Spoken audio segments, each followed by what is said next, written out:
USA Insulation, 513-381-3626, 513-381-FOAM. USA Insulation. 55 KRC on demand. This is Brian Thomas. Listen to Brian weekdays 5 till 9 a.m. on 55 KRC, the talk station. As news and topics are posted, our comment section is wide open. 55 KRC. Bingo! The original social media.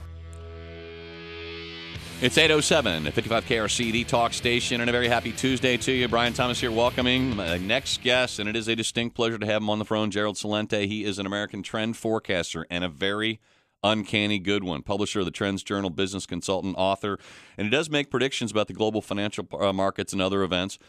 He has been on every show known to man, and he, of course, you can find his information on his own site, which is TrendsResearch.com. Gerald, welcome to the program. It is a distinct pleasure to have you on. Oh, thanks so much for having me, Brian. I'm going to refer people to my blog page because I have a video where you start out and you ask the very question that I get asked regularly. Gerald, you and I see eye to eye on a whole lot of things based upon what I know about you and what your conclusions are. A little dismayed with the state and the direction of the country. We see our freedoms eroding. We see heavier taxation eroding, if not eviscerating the middle class. And we see what I'll characterize as shenanigans. We see disparate treatment under the law, the NSA, the TSA, the FBI, all of these different organizations treating people differently, all Americans. Everyone, Gerald, asks me, what is the solution? My friend, can you give us some answers to that question? Well, there are a number of them, Brian. First of all, we have to, as I look at it, and the motto of the TrendsJournal is think for yourself. We don't tell people what to believe. We just look at the information and give an analysis. Like you go to a doctor and get a diagnosis. It's not your political leanings. It's how we look at the facts and how we interpret them. And our diagnosis is, when did the country work better before? And it worked better before when we had, for example, the Robinson-Patman Act, Sherman Antitrust Act, the Clayton Antitrust Act. It allowed people to have their own businesses. The playing field was level. I say that because it's basically it's a corporate takeover. There are a lot of young people out there that have absolutely no point of reference. They think Walmart's was everywhere. They think Targets, they think Home Depot, Lowe's, you name it, the Staples was the staple. And they forget that people used to have their own stationery stores. Yeah. That people had their own pharmacies. There wasn't always CVS and Walgreens gobbling up every corner. Now, there was Hart Pharmacy over on Glenway, my friend. I remember, and they would deliver in their little Volkswagen that had the mortar and pestle glued to the top of it. Yeah, exactly. So I say that because how could it change? The political parties, this is not, as I see it, a democracy. And it's not capitalism anymore. What democracy? We have a choice between voting for the Gambinos or the Bananos? That's a good way of putting it. Crony capitalism does not carry in a party affiliation. Exactly. So they don't represent us. We have a gang of 535 senators and congressmen who represent the most powerful and the people that give them the most amount of money. As a guy that grew up in the Bronx and Yonkers, what they call campaign contributions, we call bribes and payoffs. So things have to go back into place before the country was given away. Another one, it's not free trade. Again, when I was a young kid, they taught us to hate those commies, those Chinese commies. Hey, until we started doing business with them, and they exported not only our manufacturing base. Do you think the Chinese, the Japanese, any of these people could be what they're doing and do what they're doing if they didn't have our intellectual capacity along with the selling of that manufacturing base as they set up all these plants? They set up the plants to manufacture at substandard wages, products that we are happy to consume because we can now have them at much cheaper rates, and we buy them at the big box stores that you identified earlier. Exactly, and it's not lower wages, it's slave wages. Well, true. And that's, by the way, my new name for America, Slavelandia. I mean, you get a job out of college, that's what you get. It's just slave labor job. And then the other one is, I believe in the principles of the Founding Fathers. And I love these politicians that parrot them when it's to their need, but don't carry it out when it doesn't suit their interest. And I'm all in favor of no foreign entanglements. I love it. We're going to fix what's going on in Syria and Libya and Afghanistan. Hey, how about trying Detroit? When you could straighten out and fix Detroit, South Bronx, Camden, Trenton, Oakland, East St. Louis, then tell me you're going to do a job overseas. All right, Gerald, I have a theory on that one. And that's just theory. But the way this administration, this current manifestation, approaches the world is as if we are the unfortunate and ridiculous outliers of consumption. We have always been, because of the success that you're pointing out. Historically speaking, we were unfettered. We were allowed to pursue the best course of action for us individually, which of course benefited everyone in this country. The trend, though, is to treat the world as this global equal place. And because we are over-consumers and outliers, they're not interested in solving the problems of urban decay here, because to solve them would mean to go back to the heydays of consumption and prosperity. That would leave America on top, to the, detriment of somebody in a third-world country. That's part of it. And the other part of it is, as I see it, is what Eisenhower said. Yeah, to me, he was the greatest president of my lifetime. And what it is, a five-star general, a supreme commander of the Allied forces, two-term president, Republican at that, and he warns the nation that the military-industrial complex is taking over the country, robbing us of our genius of the scientists, sweat of the laborers, and future of the children. And here we are. Oh, now we have another one. How about this one? How about the cyber industrial complex, the intelligence industrial complex? According to the Financial Times, we the people are spending $80 billion, 835,000 private contractors watching us. Yes.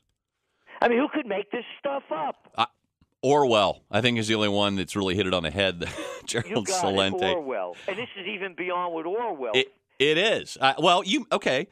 And much like the Walmarts, the Kmarts, and the other big box megastores that we and I'll voluntarily support because we choose to take our business there rather than going to the local guy, don't we also voluntarily give up our freedom, our privacy by choosing to work with these mega companies that conglomerate and compile all of our data, determine who we are as individuals, and sell them off at the highest bidder? You got it. And that's one of the things. Buy local. You said it. Buy local, buy American, whatever little bit there is, and start demanding that this be reversed. By the way, I didn't vote in this last election. I will not vote for a lesser of two evils. I don't go out with them. I don't hang out with them. I don't do business with them. I'll be damned if I'd vote for one. And to me, this whole party system has been corrupt. My motto is stay home, don't vote. If enough of us don't support the party, just like supporting these corporations, then the system will change. And what the people don't understand is if you start boycotting these places, they start crumbling because their margins are so thin. Yes. They have to exist on volume, and they have to exist in increases in sales. Once that thing starts to reverse itself, it escalates downward, and they start folding. And it would be the same thing with these political parties. Well, I hear the words, guest today, Gerald Celente, at Trends Research. I hear the words, and I shudder to think, because I have been put in that position. I was put in this position in the last election. Romney, of course, not my favorite guy in the whole wide world, but then again, I knew he was probably a darn sight better than Barack Obama, who had already proven himself over 4 years to be a socialist and a wealth redistributionist and an anti-American globalist. So if I sit home, I'm guaranteed the outcome, which is another 4 years of Barack Obama, which obviously happened anyway. So does that really result in change, or does it merely entrench those few powerful that will remain then in power? Well, again, I'm a political atheist. I don't believe. Just very briefly, I began my career running political campaigns in Westchester County, at that time the richest county in the United States. I was the assistant to the Secretary of the New York State Senate at 23 years old. I designed and instructed American politics and campaign technology at St. John's University, was a chief government affairs specialist for the chemical industry in D.C. for many years, and one of the chief writers in the TrendsJournal is Dr. Paul Craig Roberts, so I'm sure you know who that is, former assistant Treasury Secretary under Reagan. So to me, it's all a corrupt system. I wouldn't vote for any of them. I won't. It's not going to change with it. And I respectfully disagree with you calling Obama socialist. The merger of state and corporate powers, by definition, is called fascism. You're right. It is fascism. Listen, honors degree in political science. I should have known that, Gerald. I misspoke, but you're right. That's what's taken over. It's fascism. When you see this guy Holder, and then it goes back to the people. Everybody out in the streets on this Trayvon Martin thing. This is a racist country. Now let me get this straight. Don't we have a black president? Oh, there's a racist country for you. Well, I don't know. Zimmerman has been described as a white Hispanic, so does that make Barack Obama a white black man? Yeah, right. I mean, come on. You get the idea. And then the other one is Eric Holder. Oh, yeah, as white as can be, right? Right. Condoleezza Rice. Now, she was another white one. Colin Powell, white. Oh, what's the other guy? Eric Holder, Condoleezza. Oh, Susan Rice. Yes. Yeah, another. Well, and the mayors. And the point that the point that I'm making, Brian, all these people taking out to the streets. How come they weren't out in the streets against the Iraq War, the Afghan War, NSA?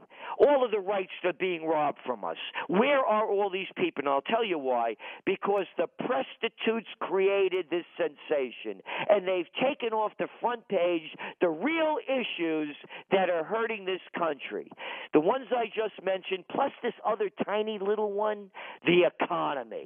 Hey, you can't pay your bills, can't make ends meet? Don't worry, we have new wars to fight and more money to squander on foreign entanglements, TSA, NSA, CIA, go down the list.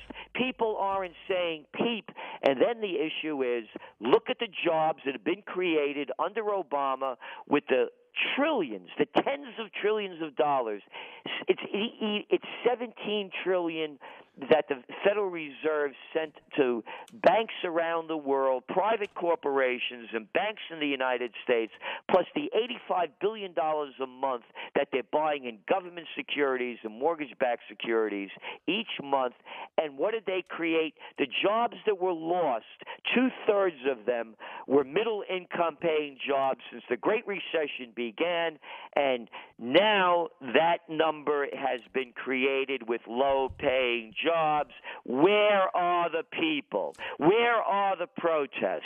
I suspect it will take an economic collapse along the lines of the Weimar Republic, which, of course, you mentioned in your video that's on my blog page, 55krc.com, in order to bring about some sort of awakening. I mean, is it going to take that, Gerald, before you go? I think this country, when I look at what the people have become, and you ask me how could it change, it has to change with the individual. And Amen. People have to get in shape spiritually, emotionally, and physically. And when you start with the physically, my God, look what the people have become, and look at the crap that they're eating. Again, here we are, summertime. Hey, you think GMOs are good for you? Keep filling up on them. More diet sodas, drink all the crap you want. Until the individual changes, to me, nothing is going to change. And when enough individuals change, then everything changes. Well, think globally, act locally, and as local as you can possibly get. Look in the mirror and then start there. Gerald Celente, a distinct pleasure talking with you. I'll encourage everyone to check out your stuff at TrendsResearch.com and also watch that video that we have on my blog page, 55krc.com. Thoroughly enjoyable. Keep up the great work, my friend. Hey, thank you. Thanks so much for having me. Gerald Celente, 821 55.